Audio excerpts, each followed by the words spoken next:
My name is Eleanor Hart. I used to believe that silence was peaceful.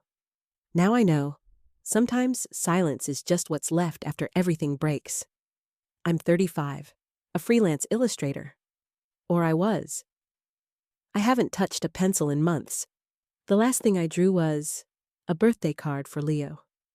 A watercolor sketch of us laughing on the ferry to Fire Island. I remember thinking I'd add the blue of his eyes later. But I never did. I never got the chance. It's been 6 months since the crash. Since the world stopped mid-breath. People say time softens everything, that the edges dull, the pain fades. But for me, it's been like living inside a fog that never lifts. Not a dramatic storm, just a weight. Damp, heavy, constant. I wake up, and for half a second, I forget. I stretch my arms and reach across the bed. But it's empty. Cold. And the remembering hits like a wave I didn't see coming. That split-second hope is the cruelest part of grief. The moment before the truth slams back in. I eat because I have to. I sleep because I'm exhausted, not because I rest. I move through the apartment like a ghost, my steps soft, like I might disturb something fragile. I keep thinking he'll walk in, that his keys will jangle in the door, that he'll toss his jacket on the chair like he always did and say, "Miss me?" But he doesn't. He won't. And the silence just stretches on and on. There's a photo of us on the nightstand. He's laughing in it. That full body kind of laugh where his eyes almost disappear and his dimples show. I used to love that laugh. Now it feels like it belongs to someone else's life. I haven't opened the blinds in a week.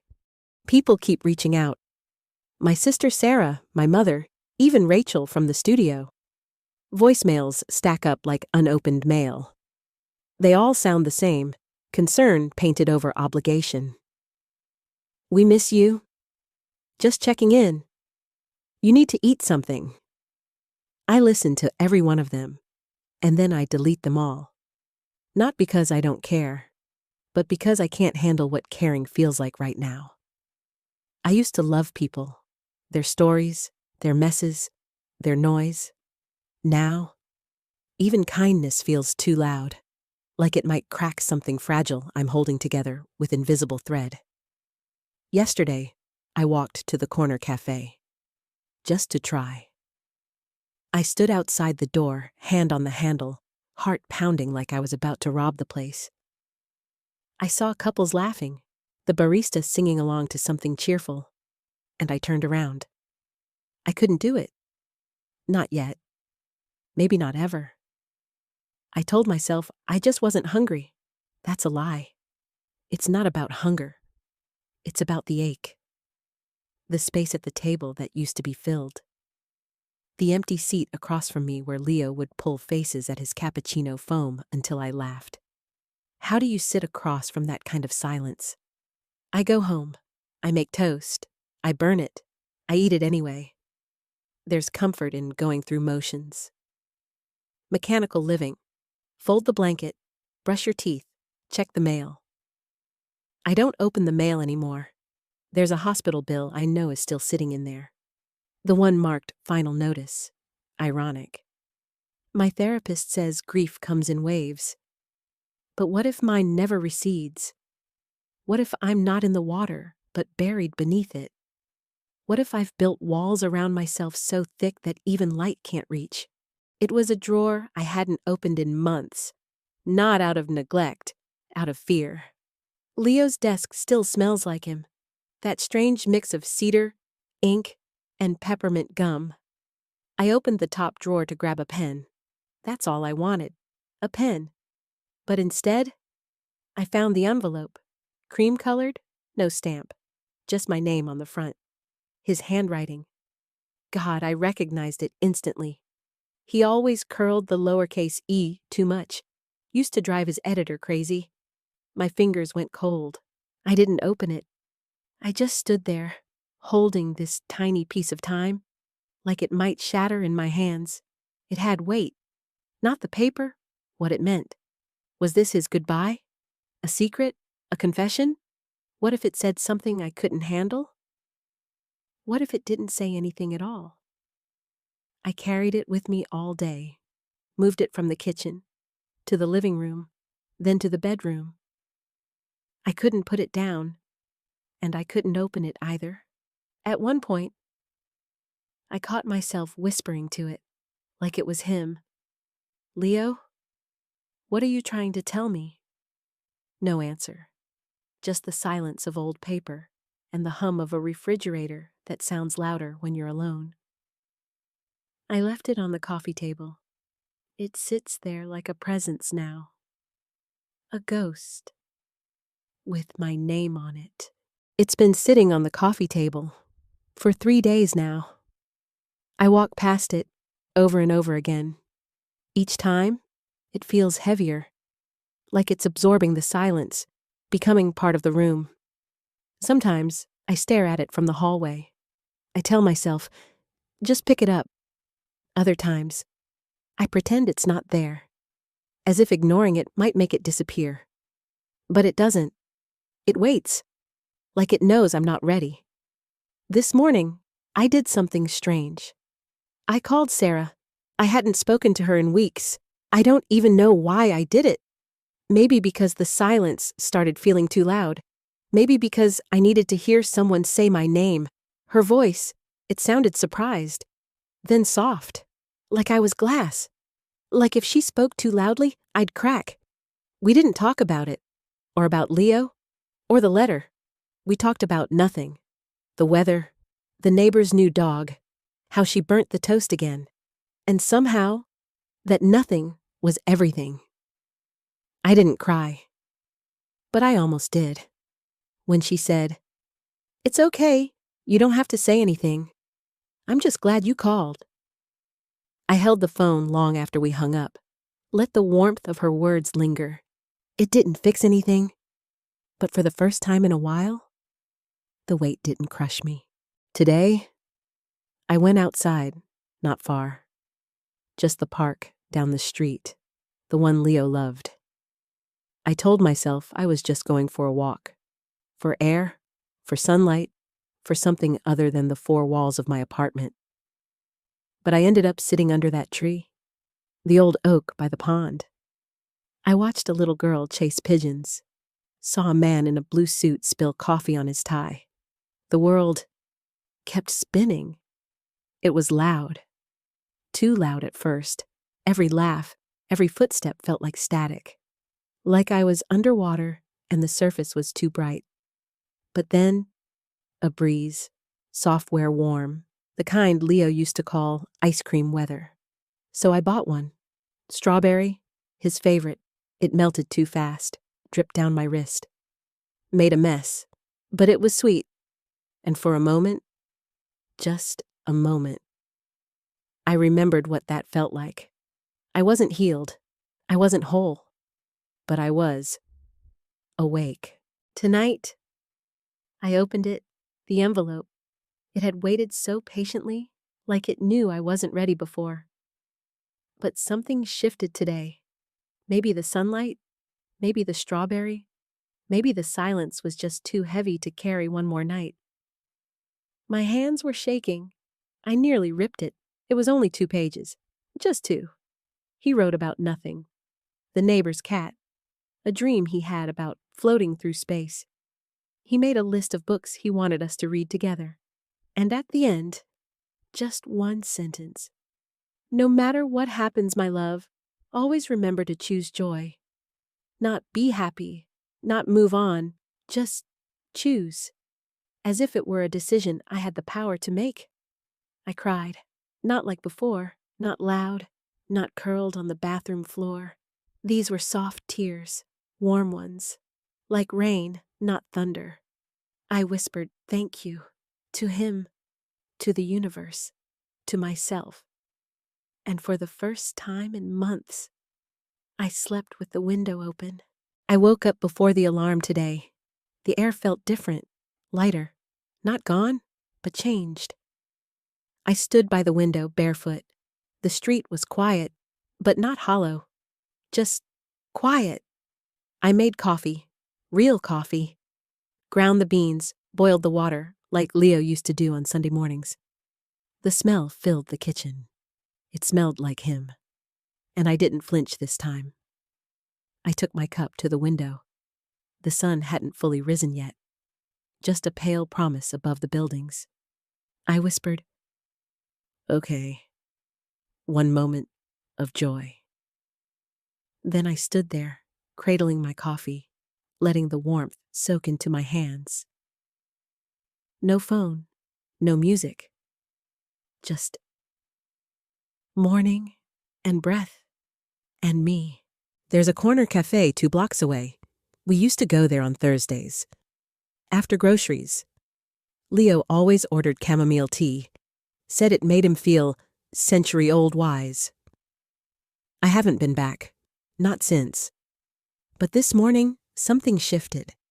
I got dressed. Not for anyone. Just for air.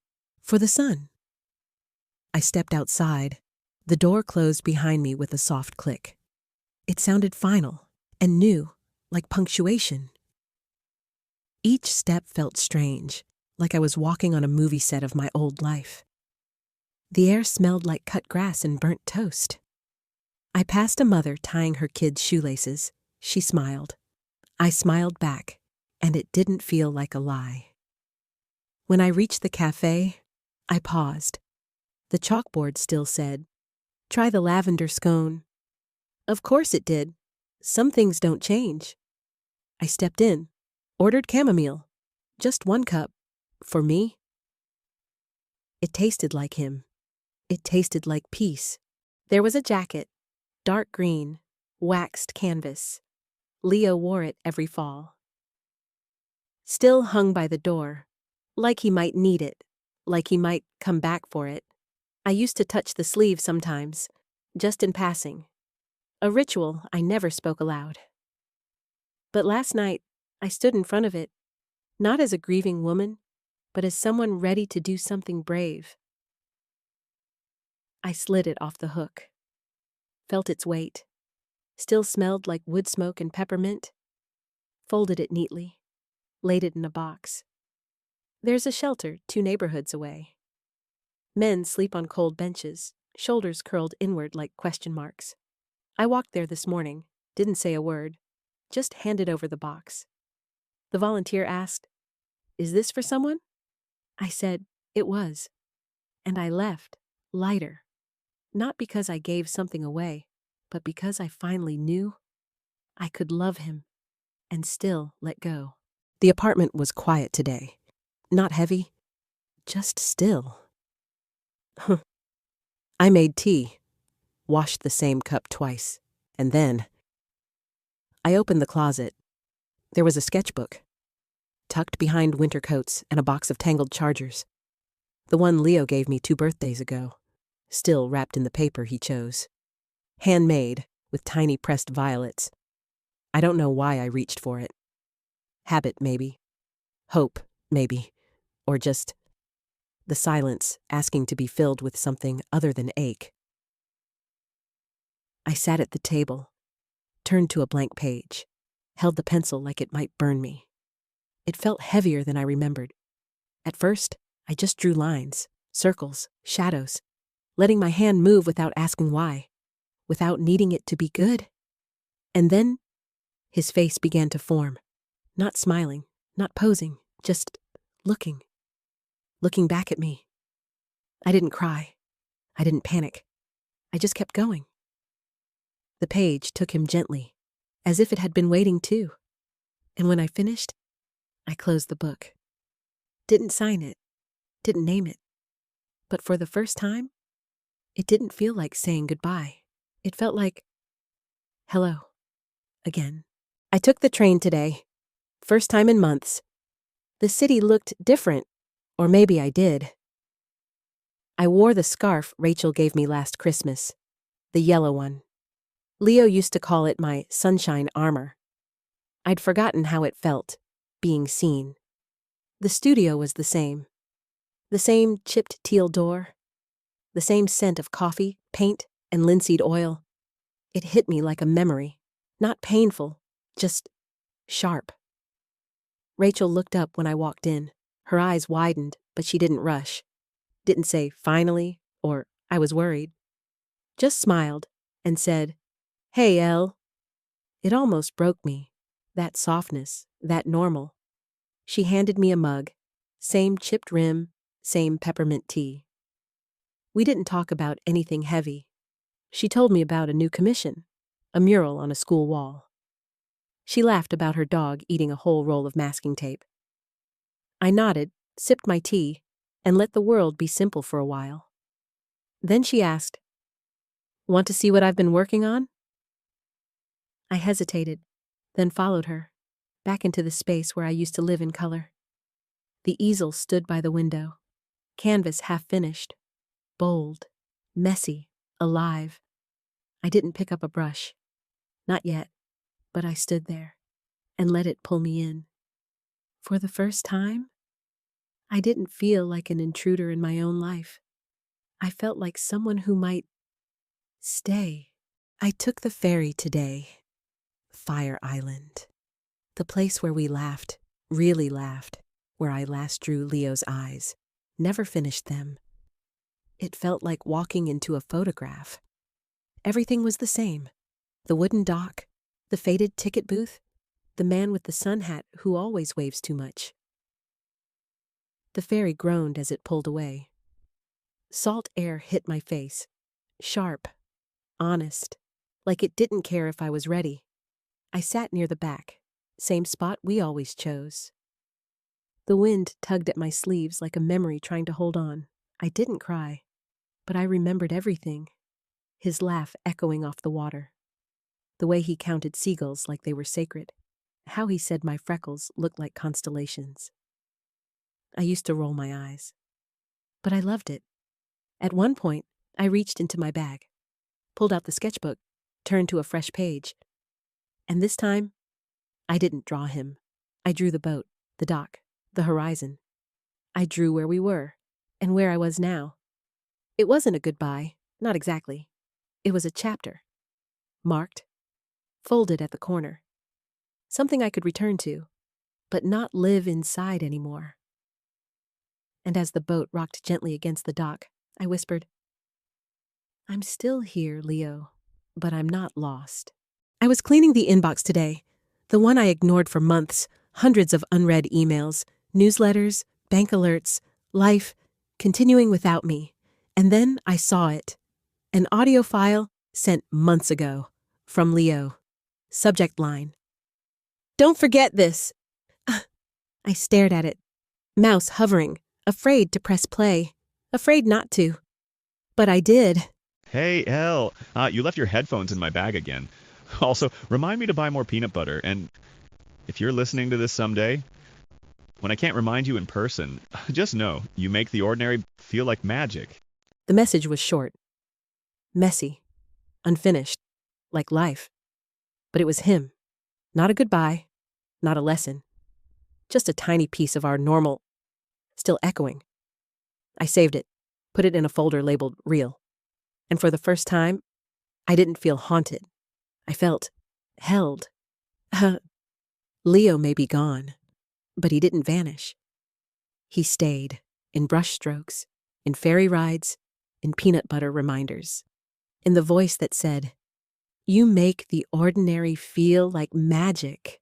And I whispered back, "I remember." If this story touched something in you, feel free to like the video and maybe subscribe. You never know whose heart it might reach next.